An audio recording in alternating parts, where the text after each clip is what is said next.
دھوبی کی بیوی بادشاہ کے گھر میں کام کرتی تھی اور بڑی خوش نظر آ رہی تھی۔ تب ملکہ سلطنت نے پوچھا کہ آج تم اتنی خوش کیوں ہو؟ دھوبن نے کہا کہ آج دھنو پیدا ہوا ہے۔ ملکہ نے اس کو مٹھائی پیش کرتے ہوئے کہا، دھنو کی پیدائش کی خوشی میں کھاؤ۔ اتنے میں بادشاہ بھی کمرے میں داخل ہوا۔ ملکہ کو خوش دیکھ کر پوچھا، آج آپ اتنی خوش کیوں ہیں؟ کوئی خاص وجہ ہے؟ ملکہ نے کہا، سلطان یہ لیں، مٹھائی کھائیں، آج دھنو پیدا ہوا ہے، اس لیے خوشی کے موقع پہ خوش ہونا چاہیے۔ بادشاہ کو بیوی سے بڑی محبت تھی۔ بادشاہ نے دربان کو کہا کہ مٹھائی ہمارے پیچھے پیچھے لے کر آؤ۔ بادشاہ باہر دربار میں آیا تو بادشاہ بہت خوش تھا۔ وزیروں نے جب بادشاہ کو خوش دیکھا تو واہ واہ کی آوازیں گونجنے لگیں۔ بادشاہ مزید خوش ہوئے۔ بادشاہ نے کہا، سب کو مٹھائی بانٹ دو۔ مٹھائی کھاتے ہوئے بادشاہ سے وزیر نے پوچھا، بادشاہ سلامت، یہ آج مٹھائی کس خوشی میں آئی ہے؟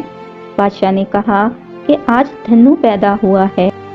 ایک مشیر نے چپکے سے وزیر اعظم سے پوچھا، وزیر، ویسے یہ دھنو ہے کیا؟ وزیر اعظم نے کہا کہ مجھے تو علم نہیں، یہ دھنو کیا بلا ہے، بادشاہ سے پوچھتا ہوں۔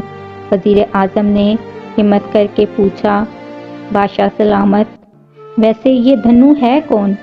بادشاہ سلامت تھوڑا سا گھبرائے اور سوچنے لگے کہ واقعی پہلے معلوم تو کرنا چاہیے تھا کہ یہ دھنو کون ہے۔ بادشاہ نے کہا، مجھے تو علم نہیں کہ یہ کون ہے، میری بیوی آج خوش تھی، وجہ پوچھی تو اس نے کہا کہ آج دھنو پیدا ہوا ہے، اس لیے میں اس کی خوشی کی وجہ سے خوش ہوں۔